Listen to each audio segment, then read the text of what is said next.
और कैसे हो? तो अब तुम सबको चमकने का टाइम आ चुका है, क्योंकि अब तुम भी अपने फेवरेट एनिमे के लिए लड़ सकते हो, क्योंकि क्रंचीरोल एनिमे अवार्ड्स 2025 आ चुका है और ये 3 अप्रैल से स्टार्ट हुआ था और 14 अप्रैल तक चलेगा। बट बाय चांस अगर तुमको नहीं पता है कि ये क्या चीज है, तुम चुल्लू भर पानी में जाके डूब के मर जाओ। एनिमे अवार्ड्स मूवी अवार्ड्स के ही जैसा होता है, बट सिर्फ एनिमेस के लिए। यहाँ पे हम अपने फेवरेट एनिमे को वोट करके जिता सकते हैं, इसलिए ये एनिमे अवार्ड्स होता है। और अगर अपना मनपसंद एनिमे जीत गया तब तो खुशी अलग लेवल पे आता है, एकदम नेक्स्ट लेवल खुशी। तो ये तुम्हारी रिस्पॉन्सिबिलिटी है कि तुम क्रंचीरोल पे जाओ और जाके अपने फेवरेट एनिमे को वोट करो। करोगे ना? और इसको हल्के में मत लेना, ये एनिमे अवार्ड्स तुम्हारी बंदी से भी ज्यादा इंपॉर्टेंट है, इसलिए उसको साइड करो और जाके इसमें वोट करो। मतलब इस वीडियो के बाद तुम क्रंचीरोल एनिमे अवार्ड्स में जाके वोट करना। और मैं इस वीडियो में बात करूंगा क्रंचीरोल एनिमे अवार्ड्स 2025 की। सारे नॉमिनीज इतने खतरनाक नॉमिनीज है ना इस बार कि सिलेक्ट करना बहुत ज्यादा मुश्किल है, और मैं इसी वीडियो में वही करने वाला हूँ। मैं तुमको अपना प्रेडिक्शन बताऊंगा कि कौन सा एनिमे जीत सकता है। अगर वो सही हो गया तो तुम कमेंट्स में आके बस गुरुजी बोल देना, और अगर गलत हो गया तो तुम गाली भी दे सकते हो। बट अगर मेरा चॉइस तुमको पसंद नहीं आता है तो तुम गाली दे देना आराम से, कोई दिक्कत नहीं है। बट मैं माफी नहीं मांगूंगा क्योंकि ये मेरा चॉइस है, मेली मलजी। तो चलिए शुरू करते हैं। क्रंचीरोल एनिमे अवार्ड्स 2025, इसका पहला नॉमिनी वो है एनिमे ऑफ द ईयर। उसमें बड़ी खतरनाक नाम है। इसमें पहला है दान दान, जो कि नेक्स्ट लेवल एनिमे है ही। तुमने देख ही रखा होगा कितना खतरनाक एनिमे था। उसका विजुअल्स, उसका गोल्डन बॉल्स एकदम नेक्स्ट लेवल था। और दूसरा है डिलीशियस इन डंजन, वो खाने वाला एनिमे है, और वो मेरे को फूड वॉर जैसा याद दिला रहा था बट डंजन के अंदर, जो कि अच्छा लगा था मेरे को। और Frieren beyond the journey's end, one of the top anime. इसके बारे में मैं कुछ नहीं बोलूंगा, तुमने अगर देखा है तो तुमको पता होगा कि क्या है ये। और उसके बाद है kaiju number 8, also my favourite anime, और ये डिजर्व करता था इसमें आना। और उसके बाद है सोलो लेवलिंग, ये यहाँ पे क्यों है तुमको पता ही है। और लास्ट है द अपोकैलिप्टिक डायरीज, ये एनिमे मेरे दिल को छू रखा है, इतना खतरनाक एनिमे है ये। और इसमें से मेरे को लगता है वो बताए कौन जीतेगा, वो है सोलो लेवलिंग। और बताए क्यों? क्योंकि अभी की जो नई जनरेशन एनिमे देखना स्टार्ट किया है ना, तुमने देख ही रखा, उसने सोलो लेवलिंग को कितना हाइप पे पहुंचा दिया, इसलिए सोलो लेवलिंग जीतेगी। बट अगर सोलो लेवलिंग को हटा दें तो मेरे हिसाब से पता है कौन जीतना चाहिए था, द अपोकैलिप्टिक डायरीज या फिर बियॉन्ड द जर्नीज एंड। ये दोनों में से किसी को जीतना चाहिए था, बट यहाँ पे सोलो लेवलिंग आ चुका है तो पक्का सोलो लेवलिंग ही जीतेगा। ये तुम लिख के ले लो। अगर नहीं जीता ना तो तुम जितना हो सके उतना गंदा गाली दे देना कमेंट्स में, मेरे को कोई दिक्कत नहीं है, मैं सह लूंगा। और अगला कैटेगरी है फिल्म ऑफ द ईयर, मतलब जो खतरनाक मूवीज आए हैं। इसमें पहला है हाईक्यू द डम्पस्टर बैटल, वही हाईक्यू का जो मूवी आया था, एकदम नेक्स्ट लेवल मूवी। और दूसरा है लुक बैक, ये एक और मस्त मूवी है, तुमने अगर इसको चेकआउट नहीं किया तो जाके देखो इसको, सच में तुमको मजा आएगा। और तीसरा है Mononoke the phantom in the rain. और चौथा है my hero academia you are the next, ये भी एक अच्छा मूवी था, मेरे को पसंद आया था। और मेरे को ऑलरेडी माय हीरो एकेडमिया थोड़ा बड़ा पसंद आता है, मतलब वैसा खतरनाक पसंद नहीं, बट लेकिन अच्छा लगता है मेरे को देखना। और पांचवा है स्पाई फैमिली कोड व्हाइट, ये मूवी एकदम सबसे खतरनाक था, तुमने देख ही रखा है। इस मूवी को मैंने थिएटर में जाकर देखा था, एकदम मजा आ गया था एकदम देखने में। और लास्ट है द कलर्स विद इन। मैं सीरियसली बोलूं तो मैंने इस मूवी को नहीं देखा है, तो मैं इसके बारे में ज्यादा कुछ तो बोल ही सकता है, बट ठीक ही होगा। और मैं इसमें अपना खतरनाक वाला दिमाग लगाऊं तो उसमें पता है कौन जीत सकता है, spy family movie code white, यही जीतेगा इसको फिल्म ऑफ द ईयर में। बट अगर दूसरा चॉइस भी सिलेक्ट करना हो तो तुम मोनोनोके को भी कर सकते हो, वो भी एक अच्छा चॉइस है। और अगला नॉमिनी है बेस्ट कंटिन्यूइंग सीरीज। इसमें पहला नाम है ब्लीच 1000 ईयर ब्लड वॉर्स का द कॉन्फ्लिक्ट, एकदम नेक्स्ट लेवल सीरीज था। उसका जो एनिमेशन दिखाया गया ना, एकदम टॉप नॉच का एनिमेशन, एकदम मजा आ गया था देखने में। और इसमें फैन सर्विस भी बहुत ज्यादा था, मैं यूरिची की बात कर रहा हूँ। और अगला है डीमन स्लेयर हासरा ट्रेनिंग आर्क, वो मूवी तुमने देखा ही है, मूजन का खतरनाक वाला वॉक, एकदम मजा आया था देखने में। उस मूवी में सबसे मेन वो वॉक था, और सबसे खतरनाक कुछ था ही नहीं उसमें, उस वॉक को छोड़ करके। और तीसरा है माय हीरो एकेडमिया का सीजन 7, इसका अगला सीजन दो बढ़िया था, मेरे को तो अच्छा लगा था, बट मैंने इसको अभी तक पूरा खत्म नहीं किया है, ये थोड़ा भी होल्ड में है। और चौथे नंबर पे है वन पीस। और पांचवें नंबर पे है ओशिनोको का सीजन 2, ये भी अच्छा एनिमे है, जो कि मेरे को अच्छा लगता है। म्यूजिक इंडस्ट्री में जैसा दिखता है वैसा कुछ होता नहीं है, ये एनिमे हमको बताया था कि बाहर से तो सब कुछ अच्छा है, बट अंदर से इतना डार्क चीज हो सकता है ना, तुमने कभी सोचा नहीं है। इस एनिमे में है ओशिनोको। और छठा एनिमे है स्पाई फैमिली का सीजन 2, ये भी एक बढ़िया एनिमे है। और ये थे ये 6 नॉमिनी बेस्ट कंटिन्यूइंग सीरीज से। बट इनमें से जीतेगा कौन? क्योंकि इसमें दो बड़े बड़े नाम है, एक ब्लीच एक वन पीस, बहुत बड़े बड़े नाम है। बट मेरे हिसाब से ना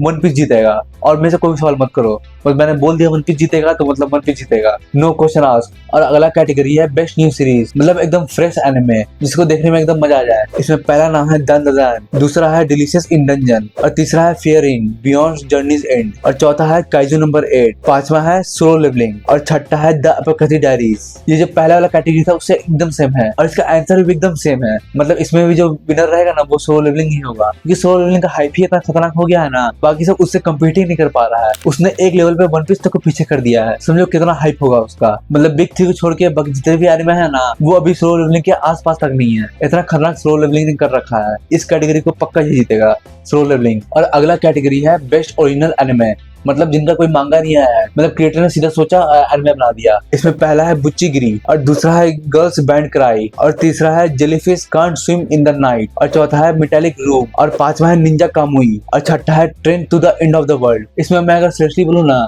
तो मैंने मेटालिक रूम को नहीं देखा है, और क्या खतरनाक खतरनाक नाम है इसमें। गर्ल्स बैंड क्राई एकदम मस्त एनिमे, और jellyfish can't swim in the night एकदम नेक्स्ट लेवल एनिमे है। ये तो एकदम खतरनाक वाला एनिमे है। तुम इसको नाम से जज मत करो, अगर तुमने नहीं देखा है तो तुम इसको देखो, तुम पक्का इसके फैन हो जाओगे। सच में मेरे को तो बहुत पसंद आया था ये। और इस कैटेगरी में मेरे लिए भी बहुत ज्यादा टफ है कि कौन जीतेगा, तो इसमें मैं 2 प्रेडिक्शन करूंगा।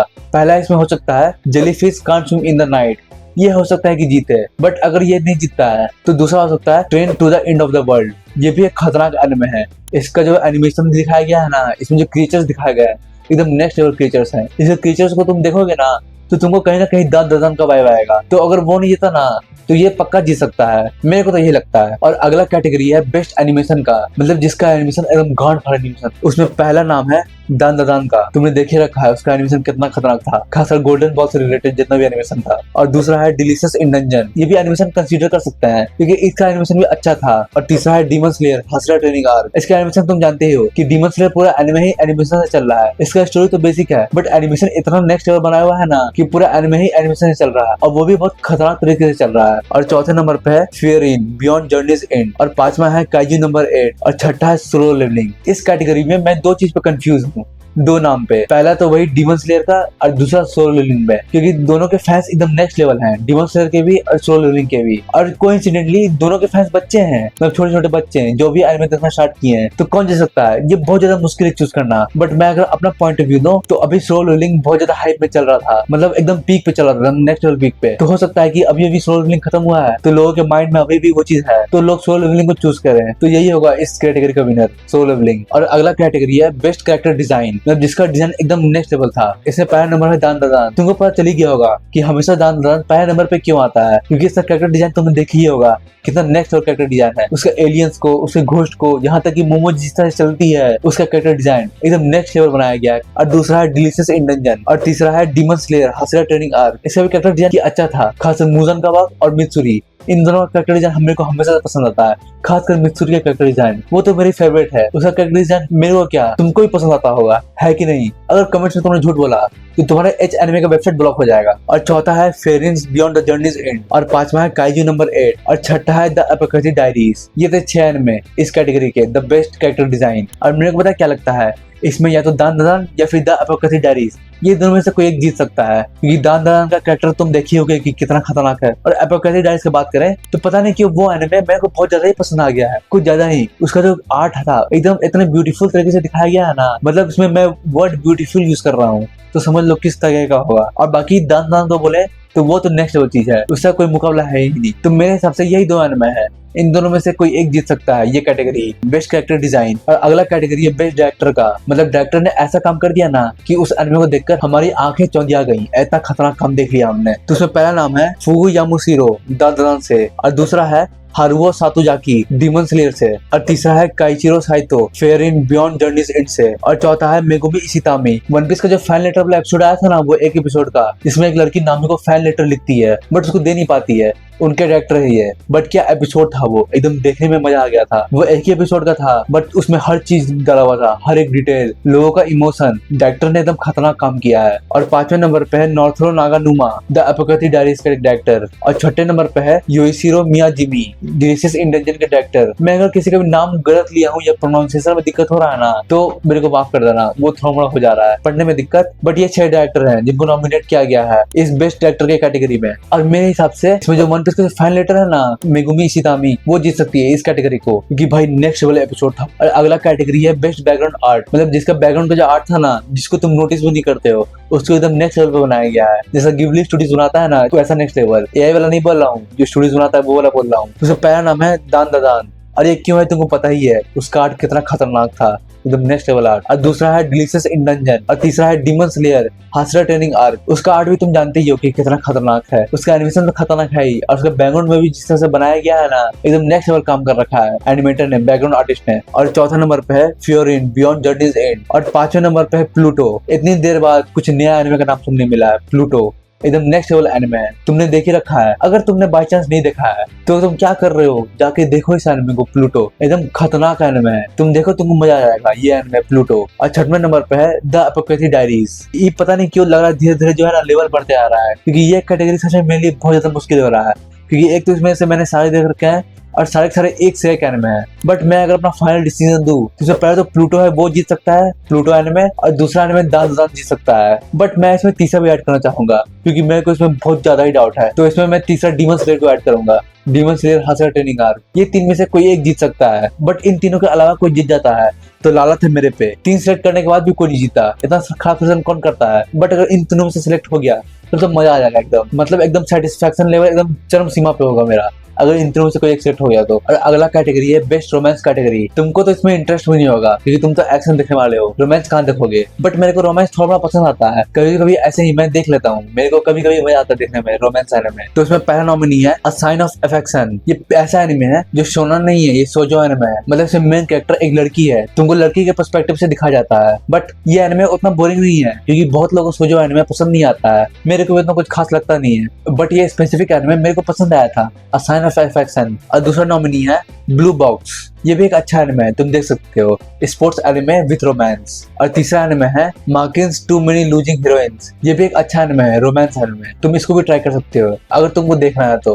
और चौथा एनिमे है रनमा हाफ। ये रोमांस एनिमे है, मेरे को डाउट लगता है कि ये रोमांस एनिमे है कि कॉमेडी एनिमे है कि क्या है, बट चलो ठीक है। और पांचवा है स्कॉट पिल्किंस टेक ऑफ। मैंने इस एनिमे को नहीं देखा है, तो मैं इसके बारे में कुछ नहीं कर सकता कि क्या है ये, तो इसलिए इसको साइड करता है। और छठा एनिमे है the dangers in my heart का सीजन 2। एकदम खतरनाक एनिमे, क्योंकि तुमको नाम से तो ये थोड़ा सा हॉरर एनिमे लग रहा होगा, horror comedy romance anime, but ये एकदम नेक्स्ट लेवल वाला रोमांस एनिमे। और इनमें से कौन जीतेगा, तो मेरे हिसाब से the dangers in my heart का जो सीजन 2 है ना, वो जीत सकता है, क्योंकि मेरे को ये एनिमे पसंद आया था इसलिए। और अगर दूसरा सिलेक्ट किया जाएगा तो अ साइन ऑफ अफेक्शन ये जीत सकता है। इन दोनों में से कोई एक, मैं श्योर नहीं हूँ, बट एक चीज में मैं बिल्कुल श्योर हूँ कि तुम तो नहीं जीतोगे, मतलब तुम सिंगल के सिंगल ही रहोगे। तुम इसमें वोट कर भी दोगे ना, तभी तुमको बंदी नहीं मिलने वाली है। बट तुम अगर कमेंट में कुछ अच्छा लिख दोगे ना, तो शायद हो सकता है कि तुमको बंदी मिल जाए। शायद मैं दुआ करूंगा तुम्हारे लिए पर्सनली कि तुमको बंदी मिल जाए, अगर तुम कमेंट में कुछ अच्छा लिखोगे तो। अगला कैटेगरी है बेस्ट कॉमेडी एनिमे।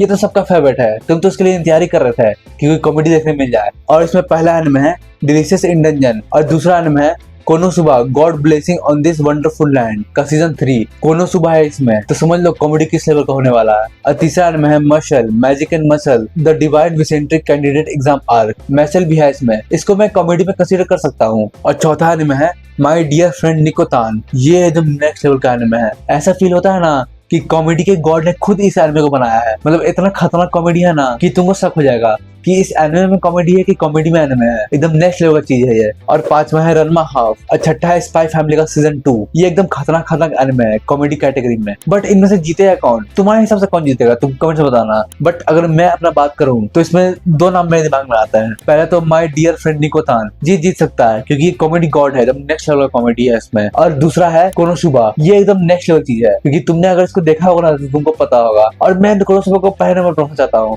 क्योंकि 90% चांस है कि कोनोसुबा जीत जाए, बट 10% इधर उधर हो सकता है, बट कोनोसुबा जीत सकता है। ये मेरी अंदर आत्मा बोल रही है, अंदर की आत्मा जब कुछ बोलती है तो सच ही बोलती है, तो इसलिए कोनोसुबा जीतेगा बेस्ट कॉमेडी के कैटेगरी को। और अगला कैटेगरी है best action category. 100% anime fans होते हैं ना, उनका फेवरेट कैटेगरी है ये बेस्ट एक्शन कैटेगरी। मतलब ये कैटेगरी सबको पसंद आता है, चाहे वो लड़का हो चाहे लड़की हो, सबको पसंद आता है। तो उसमें पहला नॉमिनी है ब्लीच 1000 ईयर ब्लड वार्स का द कॉन्फ्लिक्ट, और दूसरा है दान दान, और तीसरा है डीमन स्लेयर का हासरा ट्रेनिंग आर्क, और चौथा है काइजू नंबर 8, और पांचवा है सोलो लेवलिंग, और छठा है विंड ब्रेकर। यहाँ हम बेस्ट एक्शन कैटेगरी की बात कर रहे हैं। यहाँ पे विंड ब्रेकर क्या कर रहा है, मतलब क्या सोच के रखा है इसको यहाँ पे विंड ब्रेकर को। हाँ इसमें एक्शन है, स्कूल के बच्चे फाइट करते रहते हैं, बट इन सारे एनिमे के सामने, ब्लीच, डीमन स्लेयर के सामने विंड ब्रेकर क्या कर रहा है, तो इसको तो मैं कंसीडर भी नहीं कर रहा बेस्ट एक्शन कैटेगरी में। और इसमें कौन जीतेगा इसका बात करूं, पहला ब्लीच TYBW का द कॉन्फ्लिक्ट, दूसरा डीमन स्लेयर का हासरा ट्रेनिंग आर्क, और तीसरा सोलो लेवलिंग। इन तीनों में से कोई एक जीत सकता है। सोलो लेवलिंग को मैंने हाइप की वजह से रखा है,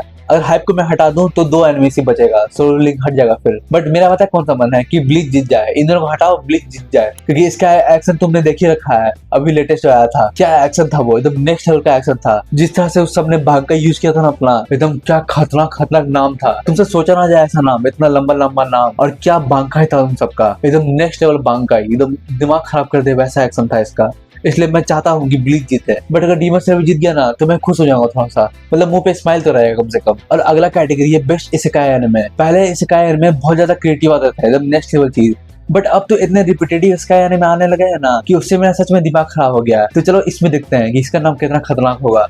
अगर उनमें से एक भी रिपीटेटिव वाला निकल गया ना, जो एकदम दिमाग खराब करने वाला, वो बकचोदी सा वेंडिंग मशीन क्या बन रहे हैं, एकदम वो सबसे एकदम दिमाग खराब आता है। तो देखते हैं। तो इसमें पहला नॉमिनी है Konosuba God blessing on this wonderful world का सीजन 3, और दूसरा है मुसोको तेंसेई जॉबलेस रिकार्डिनेशन का सीजन 2 का क्योर 2, और तीसरा है रीजीरो का start life in another world का सीजन 3, और चौथा है सांग्री-ला फ्रंटियर का सीजन 2, और पांचवा है सुसाइड स्क्वाड इसेकाई, और छठा है that time I got reincarnated as a slime का सीजन 3। भाई इस कैटेगरी ने मेरे को खुश कर दिया, मतलब जितने भी ट्रैशी इसेकाई एनिमे थे ना उनको हटा के जो एक्चुअली डिजर्व करते हैं ना इसमें रहना, उनको रखा है। मतलब सच में मैं इसे बहुत ज्यादा खुश हूँ, मतलब क्रंचीरोल ने एकदम मस्त काम किया है। और इस कैटेगरी में कौन जीतेगा उसका बात करूं तो इसमें मैं 2 नाम लूंगा, मैं किसी एक को सिलेक्ट ही नहीं कर पा रहा हूँ। ये चीज इतना हार्ड हो रहा है कि इसमें पहला तो कोनोसुबा है, क्योंकि उसका जो रिकार्डिनेशन होता है ना वैसा रिकार्डिनेशन मैंने आज तक कभी नहीं देखा है। बंदा जिस तरह से रिकार्डिनेशन होता है, मतलब ट्रक कौन है ना वो भी शर्मा जाए जिस तरह से बंदा रिकार्डिनेट करता है, और वो गॉड को भी ले चलता है अपने पास, मतलब उसके लिए मेरा सल्यूट है। और दूसरा है मुसोको तेंसेई जॉबलेस रिकार्डिनेशन। इन दोनों में से कोई एक जीत सकता है, बट मेरे को अगर कोई एक पिक करना पड़े सिंगल वन तो मैं मुसोको तेंसेई को चूज करूंगा, क्योंकि वो मेरे को पसंद आया था इससे थोड़ा ज्यादा। कोनोसुबा कॉमेडी में बहुत अच्छा है, बट अगर इसेकाई की बात करें ना तो मुसोको तेंसेई मेरे को ज्यादा पसंद आया था इसेकाई के मामले में। और अगला कैटेगरी है बेस्ट ड्रामा कैटेगरी। इसका पहला नॉमिनी है अ साइन ऑफ अफेक्शन, और दूसरा है डेड डेड डीमन डिस्ट्रक्शन। हाँ इसमें जो बोल रहा हूँ ना वो नाम है इसका करके। अब ये एनिमे मैंने तो नहीं देखा है, लेकिन इसका नाम क्यों है ऐसा, तुम ही बोलो कमेंट्स में लिखो। एकदम बड़ी खतरनाक नाम है इसका, बोलने में तो मजा आता है। और तीसरा है fear in beyond journey's and, और चौथा है ओशिनो का सीजन 2, और पांचवा है प्लूटो, और छठा है the apocalyptic diaries. Drama category में नाम तो बहुत तगड़ा है, बट इसमें से जो जीतने वाला है ना वो है fear in beyond journey's and. ये मेरे को पसंद आता है इसलिए। और अगला कैटेगरी है best slice of life anime. ये कैटेगरी मेरे को पसंद आता है क्योंकि इस कैटेगरी को मैं रात में देखना पसंद करता हूँ, क्योंकि स्लाइस ऑफ लाइफ देख के एकदम मन खुश हो जाता है, जैसे लाइक उतना हैप्पी हार्ट ऐसा एनिमे देखना है ना तो वो तुमको स्लाइस ऑफ लाइफ में मिलेगा। तो उसका पहला नॉमिनी है लेड बैक कैंप का सीजन 3, और दूसरा है Makeine too many losing heroine, और तीसरा है माई विलेंस डे ऑफ, और चौथा है माई डियर फ्रेंड नकोतान, और पांचवा है साउंड इपोथियम 3। इस एनिमे को सीरियसली मैंने नहीं देखा है, मैं इसके बारे में कुछ नहीं जानता हूँ, मैंने नाम भी पहली बार सुना है इसका, बट तुम मेरे को जज मत करना, नहीं ना कर रहे जज। और छठा है the dangers in my heart का सीजन 2। इसमें मैंने ज्यादा एनिमे नहीं देखा है, बट जो मैंने देखा है ना वो एकदम नेक्स्ट लेवल एनिमे है। तो मैं अगर अपने पॉइंट ऑफ व्यू रखूं कि कौन सा एनिमे जीतेगा तो इसमें लेड बैक कैंप का जो सीजन 3 है ना वो जीत सकता है, क्योंकि इसमें कैंप को दिखाया गया है कि कैसे एक लड़की कैंप करती है और अपनी लाइफ को किस तरह से एंजॉय करती है, ये दिखाया गया है। और इसमें जापान का जो सीनरी दिखाया गया है ना वो एकदम नेक्स्ट लेवल है। और दूसरा anime the dangers in my heart हो सकता है, इसका सीजन 2 वो जीत सकता है, क्योंकि वो भी एनिमे मेरे को अच्छा लगा था, बट मैं पहला दाव इसी पे लगाऊंगा लेड बैक कैंप पे, क्योंकि ये एनिमे मेरे को पसंद आया था इससे ज्यादा। और अगला कैटेगरी है बेस्ट मेन कैरेक्टर, मतलब जिसका मेन कैरेक्टर एकदम बेडेस्ट था, एकदम नेक्स्ट लेवल कैरेक्टर था। उसमें पहला नॉमिनी है फियर इन बियॉन्ड जर्नीज एंड से, और दूसरा है काफका हिबिनो काइजू नंबर 8 से, और तीसरी है मोमो डंडरान से, और चौथा है ओकारून डंडरान से, और पांचवा है माओ माओ द एपोकैलिप्टिक डायरीज से, और छठा है शिनजिनवू सोलो लेवलिंग से। एकदम खतरनाक एनिमे के मेन कैरेक्टर हैं। इनका एनिमे भी एकदम नेक्स्ट लेवल है, और इनका मेन कैरेक्टर जो है ना वो भी नेक्स्ट लेवल है। और देखो इसमें डंडरान के दोनों मेन कैरेक्टर है, मोमो भी और ओकारून भी, बट इसमें जीतेगा कौन? तो इसमें पहला तो शिनजिनवू लगता है कि वो जीत सकता है, वो लगता है क्या वही जीतेगा, यहाँ पे मेन कैरेक्टर की बात हो रहा है। और तुमको पता ही है कि शिनजिनवू का जो ऑरा है वो एकदम 99999 प्लस है, एकदम मतलब एकदम इन्फिनिट ऑरा है एकदम उसका, वही जीतेगा। बट अगर इसके अलावा कुछ और पिक करना हो तो मैं मोमो को पिक करूंगा डंडरान से, क्योंकि वो भी मेरे को अच्छी लगती है इसलिए। बट अगर उसकी दादी होती ना वो सेक्सी दादी तो मैं उसको चुनता, पक्का उसको चुनता, वो मेरे नंबर 1 पे होती तो, बट अफसोस वो है नहीं, इसलिए मैं शिनजिनवू को चुन रहा हूँ। अगला कैटेगरी है बेस्ट सपोर्टिंग कैरेक्टर, मतलब जो कैरेक्टर मेन तो नहीं था बट उसके आसपास ही खड़ा था, मतलब जिसपे हम उतना ध्यान देते नहीं है बट वो वहाँ पे प्रेजेंट होता है, जैसे कि तुम्हारे अनवांटेड दोस्त की तरह वो वहाँ पे होता है, बट तुम उस पर ध्यान देते नहीं हो। तो उसमें पहला नॉमिनी है Frieren, fear and beyond journey's end से, और दूसरा है Himmel, fear and beyond journey's end से, और तीसरा है जिनसी, द एपोकैलिप्टिक डायरीज से, और चौथा है सिकी, दादलन से, और पांचवा है सेंसी, डिसीज इन डंजन से, और छठा है टर्बो ग्रैनी, दादलन से। तुमको मेरा आंसर पता चली गया होगा कि मैं क्या बोलने वाला हूँ। क्या तुमको नहीं पता चला? ऑफ कोर्स टर्बो ग्रैनी, ये मेरे लिए हमेशा टॉप पे है, भले ही जीते चाहे ना जीते, बट मेरे लिए ये हमेशा टॉप पे है, टर्बो ग्रैनी। इस सपोर्टिंग कैरेक्टर में मैं हमेशा इसे चुनूंगा। और अगला कैटेगरी है must protect at all cost characters, मतलब जिसको तुम कुछ भी करके प्रोटेक्ट करोगे ही करोगे, भले तुम्हारे साथ कुछ भी होता है, ऐसा कैटेगरी है। तो इसमें पहला नॉमिनी है आन्या फोजर, स्पाई फैमिली से, और दूसरा है फियरिन, फियरिन बियॉन्ड जर्नीज एंड से, और तीसरा है ओकारून, दादादान से। उसका तो पता नहीं, बट उसका जो गोल्डन बॉल था ना, उसको तो मैं पक्का प्रोटेक्ट करूंगा, उसको कुछ नहीं होना चाहिए। और चौथा है सिंसी, डिलीशियस इन डंजन से, और पांचवा है ताकीयुकी हिजो, द इलूसिव सामुराई से, और छठा है यूकी इतो से, अ साइन ऑफ अफेक्शन से। ये 6 एनिमे इस कैटेगरी में, जिसको तुम कुछ भी करके प्रोटेक्ट करोगे, मतलब कुछ भी करके। तो मैं अगर अपना बोलूं तो पहला आन्या फोजर और दूसरा फियरिन, इन दोनों को मैं रख सकता हूँ। बट इसमें जीतेगी आन्या फोजर, क्योंकि वो तो एक्चुअली इतनी खतरनाक क्यूट है, तो तुमको पता ही है कि क्यों जीतेगी वो। सारे जितने भी लॉन्डे हैं उसको प्रोटेक्ट करने के लिए कुछ भी कर जाएंगे, इतनी खतरनाक है आन्या फोजर। बट अगर यहाँ पे योर होती ना तो कोई सवाल ही नहीं होता, तो 100% लॉन्डे वही चूज करते। फिर तो इसको हटाई दो, पांचों को, योर फोजर को ही रखो बीच में एकदम, क्योंकि सारे लॉन्डे उसी को चूज करते हैं, योर फोजर को ही। बट यहाँ पे आन्या है, वो भी बैड चॉइस नहीं है, बट मैं स्पाई फैमिली योर के लिए देखता हूँ, बट मैं इसको भी सिलेक्ट कर लूंगा, आन्या फोजर। और अगला कैटेगरी है बेस्ट एनिमे सॉन्ग में, मतलब जिसका एनिमे सॉन्ग जो है इंट्रो तुमको बहुत पसंद आया था। उसमें पहला है अबीस, काइजू नंबर 8 से, और दूसरा है bling bang bang Bong, Mashal magic and muscle से, और तीसरा है फटेल, ओशिनोगो का सीजन 2 से, और चौथा है लेवल, सोलो लेवलिंग से, और पांचवा है ओतोनोके, दान दान दान दान दान दान दान दान दान दान। मेरी आवाज से थोड़ा कान फट गया होगा, बट तो समझ ही होगा कि मैं किसकी बात कर रहा हूँ, दान दान से। और छठा है the brave, fear and beyond journey's end से। ये 6 ऐसे हैं जिसका इंट्रो बहुत ज्यादा खतरनाक है। कौन जीतेगा इसमें? तो मेरे हिसाब से ये 2 इंट्रो है जो इस कैटेगरी को जीत सकते हैं। इसमें पहले तो मैशल मैजिक एंड मसल का वो बॉन्ग बॉन्ग वाला, और दूसरा दान दरंग का दान दरंग वाला। ये दोनों में से कोई एक जीत सकता है। बट पर्सनली मैं बोलूँ ना तो दान दरंग वाला म्यूजिक था ना, वो मेरे को ज्यादा पसंद आया मैशल मैजिक एंड मसल से, तो मेरे हिसाब से यही जीतेगा, दान दरंग का इंट्रो म्यूजिक। और अगला कैटेगरी है बेस्ट स्कोर। इसका नॉमिनी है ब्लीच TYBW का द कॉन्फ्लिक्ट, दूसरा है दान दरंग, तीसरा है डीमन स्लेयर का हसरा ट्रेनिंग आर्क, और चौथा है फ्योरिन बियॉन्ड जर्नीज एंड, और पांचवा है लुक बैक, और छठा है सोलो लेवलिंग। मतलब इन सब एनिमे को तुम कैसा स्कोर दोगे, ये वो कैटेगरी है, मतलब जिनका हाईएस्ट स्कोर होगा ना वही जीतेगा। तो इसमें अगर ऑरा की बात हो रही है ना, तो उसमें तो पक्का सोलो लेवलिंग जीतेगा, क्योंकि तुमको पता ही है कि इसका ऑरा 9999++99++ है एकदम। जिनको ऑरा कलेक्ट करने में ही इतना टाइम लग जाता है ना कि आधे लोग वहीं पे मर जाते हैं, तब वो अपना ऑरा कलेक्ट करके आता है वापस वहां पे अपने ऑरे को फ्लेक्स करते हुए कि देखो मेरे पास कितना ऑरा है। तो इस कैटेगरी में तो पक्का सोलो लेवलिंग ही जीतेगा। बट अगर दूसरा चॉइस लेना हो तो मैं ब्लीच चलूंगा। इचिगो बिना अपना ऑरा दिखाया, एकदम खतरा वाला ऑरा दिखा जो था पहले ही, वो ज्यादा कुछ किया भी नहीं था, तब भी उसका ऑरा एकदम नेक्स्ट लेवल पे था। बट अगर वो कुछ करता, समझो वो किस लेवल पे आता, जो कि आगे आने वाला है। बट इस कैटेगरी को सोलो लेवलिंग ले गया आराम से। और अगला कैटेगरी है बेस्ट ओपनिंग सीक्वेंस, मतलब जिसका ओपनिंग एकदम नेक्स्ट लेवल था। तो इसमें पहला है काइजू नंबर 8 का अबीस, और दूसरा है मशल मैजिक एंड मसल का बिंग बैंग बैंग बॉन्ग, और तीसरा है ओशिनोको सीजन 2 का फटेल, और चौथा है सोलो लेवलिंग का लेवल, और पांचवा है दान दान का ओतोनोके, और छठा इसमें नया ऐड हुआ है वन पीस का अस। तो इसमें कौन जीतेगा? ऑफ कोर्स छठा, वन पीस का अस, क्योंकि one piece is one piece, always one piece. जब भी वन पीस का नाम ले तो हमेशा वन पीस, ये मेरा नियम है, और तुम भी अपना नियम बना लो अगर तुम वन पीस फैन हो तो इसमें वन पीस ही जीतेगा, नो डाउट। भले यहाँ पे सोलो लेवलिंग है, मैशल मैजिक एंड मसल है, और भी बहुत सारे एनिमे हैं, बट जीतेगा वन पीस ही ऑलवेज, कोई डाउट नहीं है इसमें। और अगला कैटेगरी है बेस्ट एंडिंग सीक्वेंस। तो इसमें पहला नॉमिनी है अंतानाते रनमा हाफ से, और दूसरा है बर्निंग ओशिनोको सीजन 2 से, और तीसरा है Kamakura style the elusive samurai से, और चौथा है नोबडी काइजू नंबर 8 से, और पांचवा है रिक्वेस्ट सोलो लिंक से, और छठा है ताइदादा दान दान से। ये 6 एनिमे है।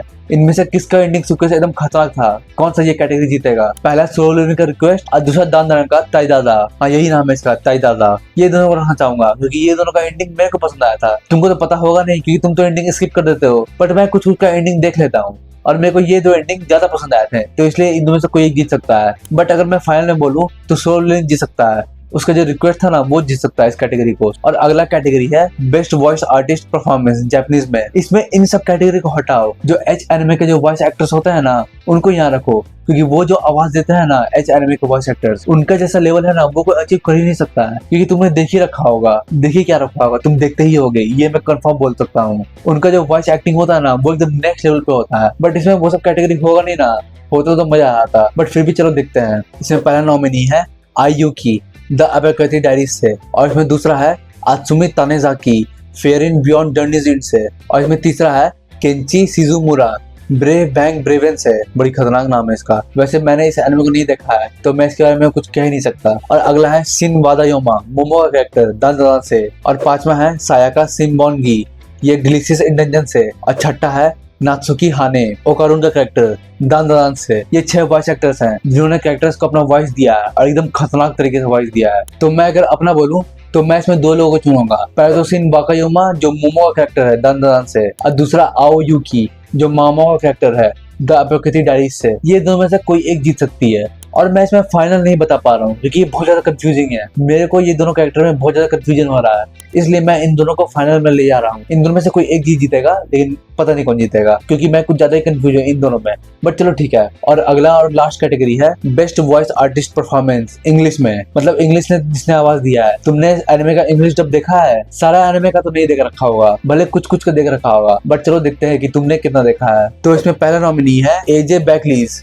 जो ओकारुन को डब किया है दान से, और दूसरा है एलेक्स ली जो शिनजिनगू को डब किया है सोलो लेवलिंग से, और तीसरा है जेसी जेम्स जार्ली ये एक ही आदमी का नाम है जिसने आर्मिन को डब किया है अटैक ऑन टाइटन के फाइनल सीजन में। हाँ, यहाँ पे अटैक ऑन टाइटन भी है। और इसमें चौथा है मार्ले रोडॉक जिसने फेयरिन को डब किया है फेयरिन बियॉन्ड जर्नीज इन से, और इसमें पांचवा है सारा नातोचीनी जिसने आया को डब किया है आया sometime hide her feelings in Russian इस एनिमे से, और इसमें छठा है सिन मॉन चो जिसने सिंसी को डब किया है ग्लिसिस इंडंजन से। ये 6 इंग्लिश वॉइस एक्टर्स हैं जिन्होंने इन सब एनिमे के कैरेक्टर्स को डब किया है इंग्लिश में। तुमने तो इन सब का डब सुना नहीं होगा, बहुत को तो नहीं सुना होगा, कुछ कुछ का भले सुन लिया होगा। और रियलिटी में मैं बोलूँ ना तो मैंने भी सबका नहीं सुना है, मैंने भी कुछ कुछ का ही सुना है। बट मैं अपने हिसाब से वोट करूँ तो इसमें मैं 2 को रखना चाहूंगा। पहला जेसी जेम्स गार्ले को जिन्होंने आर्मिन को डब किया है अटैक ऑन टाइटन से, और दूसरा एलेक्स ली को जिन्होंने शिनजिनगू को डब किया है सोलो लेवलिंग से। इन दोनों को मैं रखना चाहूंगा फाइनल में।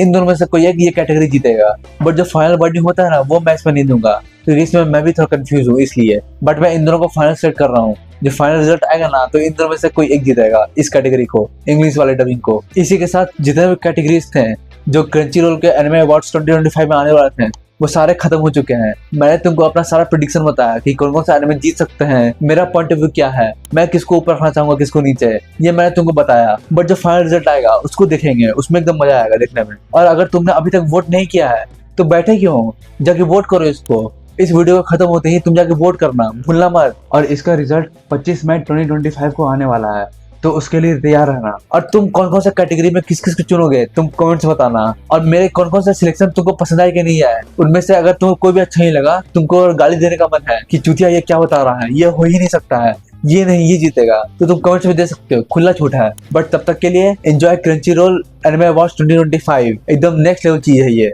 जब भी आता है एकदम दिल को खुश कर देता है। मतलब यही तो एक मौका आता है जिसमें हम अपने एनिमे के लिए लड़ सकते हैं, अपने एनिमे को जितवा सकते हैं। इतनी खुशी कहाँ मिलती है, इस अवार्ड्स के बाद एक जगह और मिलती है। तुम नीचे जो सब्सक्राइब बटन है ना उसको दबा के देखो, फिर देखो तुमको कितना खुशी मिलेगा। बट अगर उससे खुशी ना मिले तो तुम इस एनिमे अवार्ड्स में दोबारा जाके वोट कर देना। मतलब तुम इस एनिमे अवार्ड्स में एक बार से ज्यादा वोट कर सकते हो, मतलब एक दिन में तुम एक बार वोट कर सकते हो, मतलब तुम अगले दिन अगला वोट कर सकते हो और उसके अगले दिन तुम अगला वोट कर सकते हो। तो अपने एनिमे को वोट करो और जितवाओ, जितना कर सकते हो उतना करो, भर भर के करो। और सब्सक्राइब। सायोनारा।